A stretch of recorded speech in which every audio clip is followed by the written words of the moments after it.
World peace through inner peace. World peace through inner peace. Let's get started. So, Alice, would you like to start first by sharing about your stories? So, I was. Kiki. Yeah.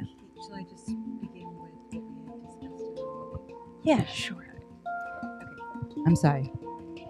Okay. So I am here today because I sincerely believe that peace is an important part of who we are and how we need to interact with one another. Have you ever been in a group of people where like everybody was nice, everyone was respectful, everyone got along? It's like what you accomplish is so much greater than when you have a group of people or maybe even one person who just is unhappy about everything and spoils it for all. So the notion, it's like we all have to take personal responsibility. And when you're in a team of doing that, it just brings so much happiness, but it also brings a great deal of progress. And we've been talking about all of the many things that we need to accomplish in the world in terms of the environment and also how we work, how we interact with one another. But I think that I was asked here in particular to have a conversation between Del and I, since he is Muslim and I'm Jewish, that this, I guess this particular story kind of brought home how when we live what we are trying to do, it really does change how change the outcomes. So on October 7th of 2023, Hamas went across the border and massacred about 1,200 people, mostly at a music festival, but in other places, and took another 250 people hostage. And a couple of weeks after that, a friend of mine in London called me very distressed that anti-Semitism is on the rise and people are changing, and he was very scared and very fearful, and he was just like kind of working himself up into a very angry fit. And so I was like, okay, I had a series of very nice meditations at that particular point. I was like, okay, I really need to pull in and draw on this. And we just started having a discussion about how our own actions are so important. And he in particular has an international business and he can be quite gruff with people. So I was kind of advising him like, this is a really important time to reach into yourself and be conscientious of how your words come across to other people, and to really make that effort to be kind and understanding and work in a team. And it was kind of interesting because I was saying it to him, but I knew that I was saying it to myself as well. And a few weeks later, I received a message from someone who, a friend of mine had recommended to do some work in our house, some construction, etc. And when he arrived, he's Muslim, he has a Muslim background, Arab, and I just wanted to point out that I'm not only Jewish, but I'm also Arabic. My mother's family is from Aleppo, Syria. My father's family was from Lithuania. So he walked in the door, it's like he could have been like my cousin. It's like there was a strong family resemblance, but he worked at our house for some time and we became friends. And I ask a lot of questions of people because I'm interested in them. So I found out that he's not only Muslim, but he was born in Gaza, and that his family had moved to Jordan. And then as a young child, he had moved to the United States. So he had several dinners at our house, and we became friends. And then at one point, a few weeks later, or a month or so later, he walked in the door and he was very excited to offer a gift. And he was like, they're cutting down trees at the farm, and can I bring you a Christmas tree? I'll cut it down myself. You can come and pick it out. And I just like, I just laughed out loud because, like, here was this Muslim boy offering a Christmas tree to a Jewish girl, and it was his generosity and thoughtfulness really touched me. But it was also an opportunity to just talk a little bit, and he wound up staying for Hanukkah and lit a candle himself, and that light of peace and being able to share that light just it impacted me because now I have a dear friend, and he and I can perpetuate that. So, thank you. Beautiful story. And Del? Hello, everyone. Thank you for sharing, Elise. To her point, I was raised in Miami, Florida. My mother is Islamic. She converted about 20, 30 years. Some of that fear was being localized and, even, in my opinion, even the same immigrants that, may not have felt it at the time are feeling it now in their own way. So, I think coming together dispels that. And, hopefully, the world will be a better place very soon, because I grew up with diversity. So that's something that I want to see continue to happen. So, Yeah. Thanks a lot for the sharing. I just want to mention a little bit about my own experience based on the conversation we had. As I introduced in the beginning, I was part of the Columbia University Buddhist Association, and I remember at the most difficult time on campus, there were meditations and mindfulness sessions and peace ceremonies where people from different sides just come together and share the space together. And I think the points that you just mentioned, being mindful, being present, and really treating each other as individuals is a message that's very important in the situation that we have now for war and conflict. And I'm sure there will be resonance and discussions from the audience as well. But also I would like to invite our two other guests to share their experience. We will move a little bit from this serious topic and the serious adult topic and to talk about how Buddhism and mindfulness can help the youth, help with the kids. So yes. Hello, everybody. So I thought I would just talk to you a bit about the course that I designed and teach at an independent school here on the Upper West Side. And it's a required course, so all ninth graders take it. They get 10 to 13 classes. They're weekly, so one semester of mindfulness. And it's about 16 kids in a class. And so each class starts off with some movement, a body scan, a listening activity with the sound of the bowl, and a Thai warm-up, pushing in 6 directions. If anybody knows what that is, the class does that, learns to do it, and does it together. And then we do some other form of mindfulness. So we could do mindful coloring, mindful eating. We sometimes simulate coming into a classroom. We all go out in the hall and we come into the classroom mindfully, open our backpacks mindfully, get settled mindfully. We do all kinds of activities, a lot of movement. And then we also discuss the nervous system and stress and sort of the physiology of the whole thing as well. So at the beginning of the course, we do a before survey, anonymous. And I really ask the kids to talk to me about what's going on with them emotionally, mentally, as they think it might relate to mindfulness. And what I get in that before survey is, it's just worry, anxiety, a lot of pressure, academic pressure, social pressure, worries about family. Sometimes it's finances, sometimes it's health.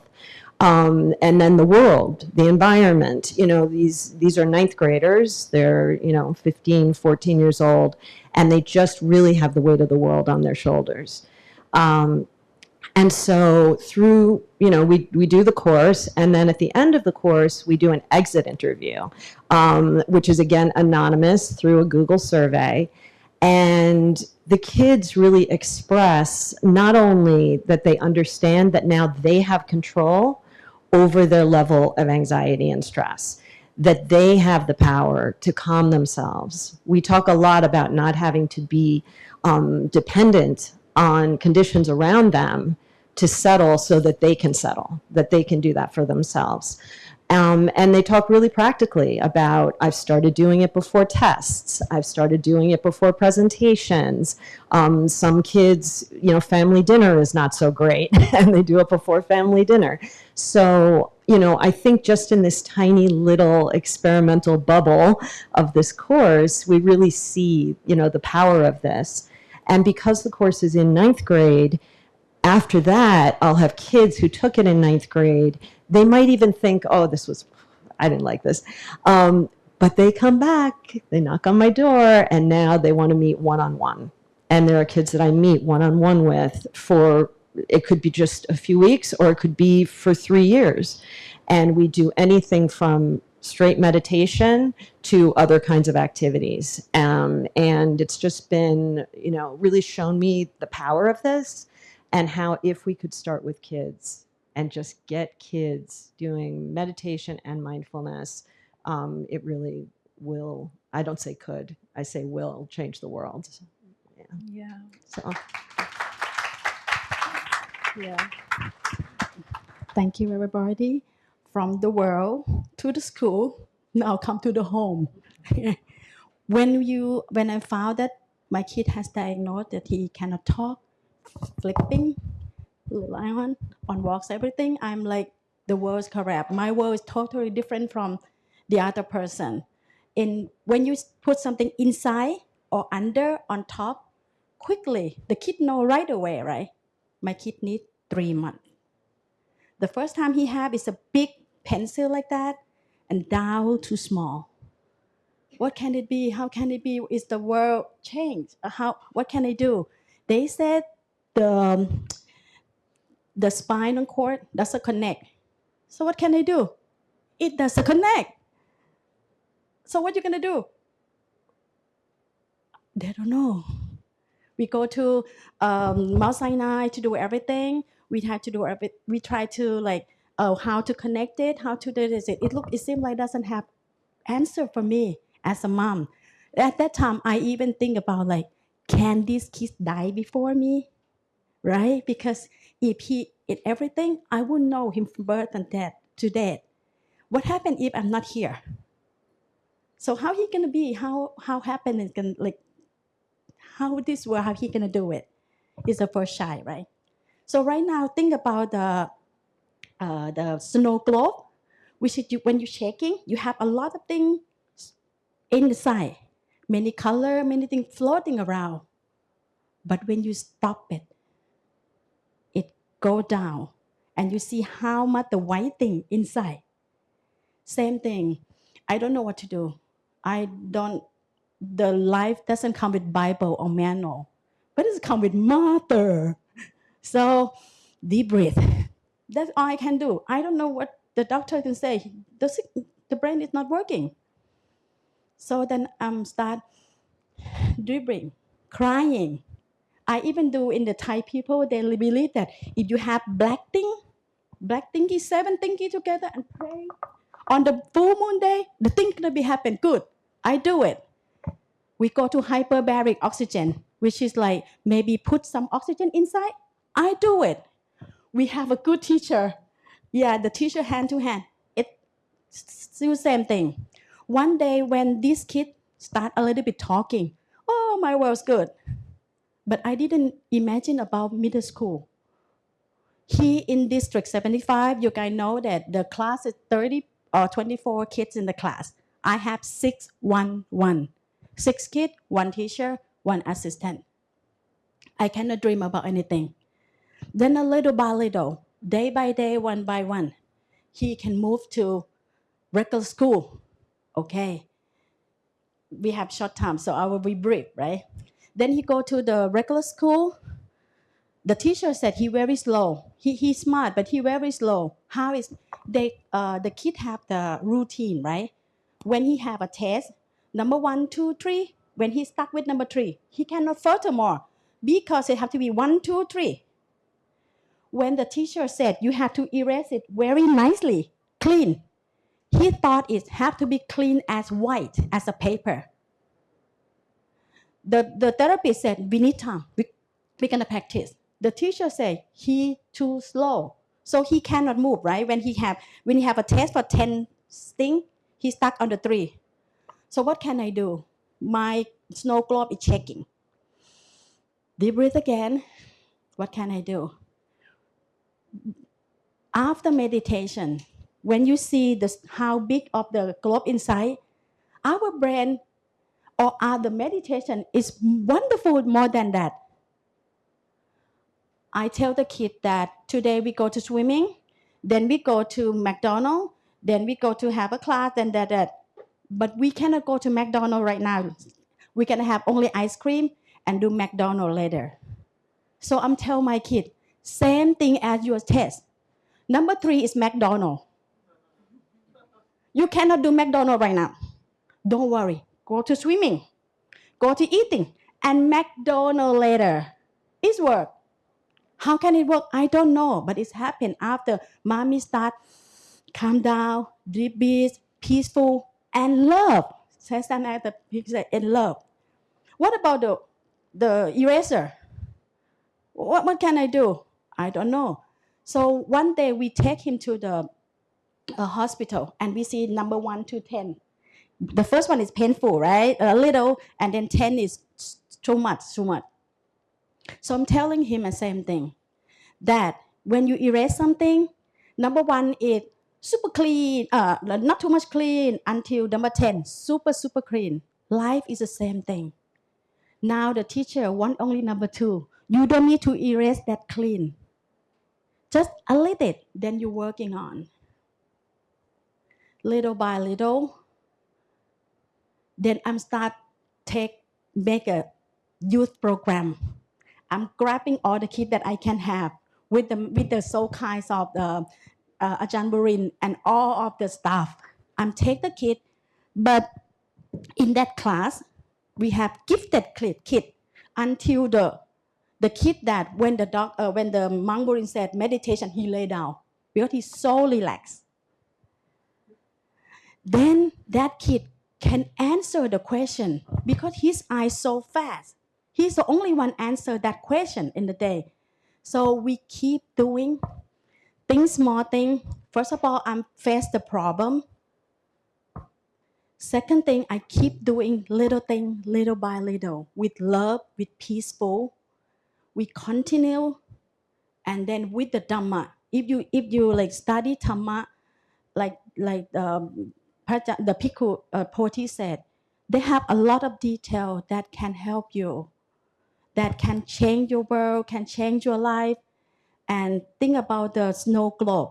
If you come down, our brain start know a lot of things that we didn't thought that we'll know. The kid who never talk, flap the hand. Now it's go to specialized high school. What can he do? He gonna have anything. Then he go to Fordham University. I still learning. I still meditating. He have a problem with the class that called about Plato, Aristotle. How you teach this one with the special kid? I found a way. I don't know how, but after meditation, something better, something I found just a funny way, but we may talking later. So if you have a heart broken, if your boyfriend doesn't love you, or you have a lot of things, keep this breath and meditation. Maybe something happen. Thank you. Okay. Thanks for the beautiful stories, both Barry and Emmy. And I like how Emmy summarized the connecting theme for today, from the world crisis to school to family. So, right now, do we have any question from the audience? Does the story just trigger somewhere? And do you have some questions you would like to discuss?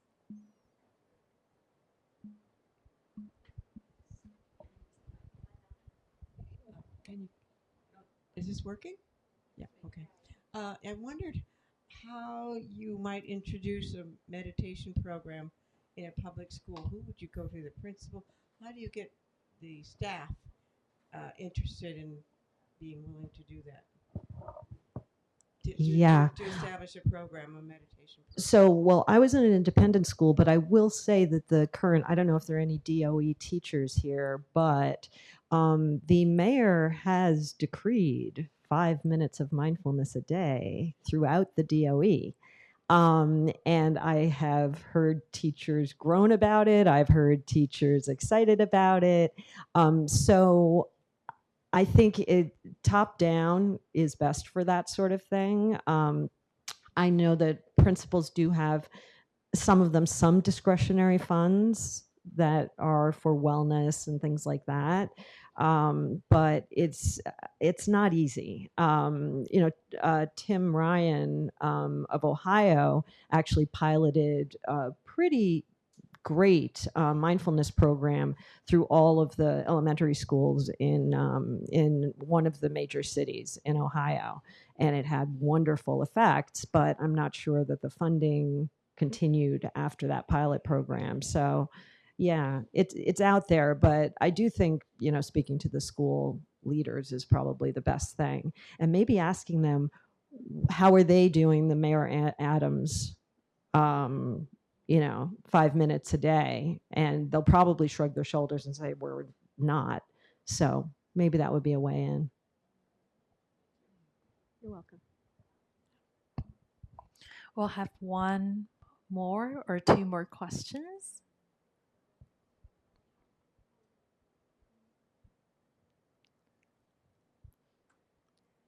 Is there any more questions? Actually, it's already about closing time. So definitely encourage everybody to carry on this conversation after stage. But it's actually perfect timing because it's 11:54, 1 minute before our scheduled closing speech, again by our venerable monk Bering. And after that, we invite everybody to come on stage to take a group picture together, and then we'll be enjoying lunch together. So thanks everybody for listening, and thanks for the wonderful sharing. We'll have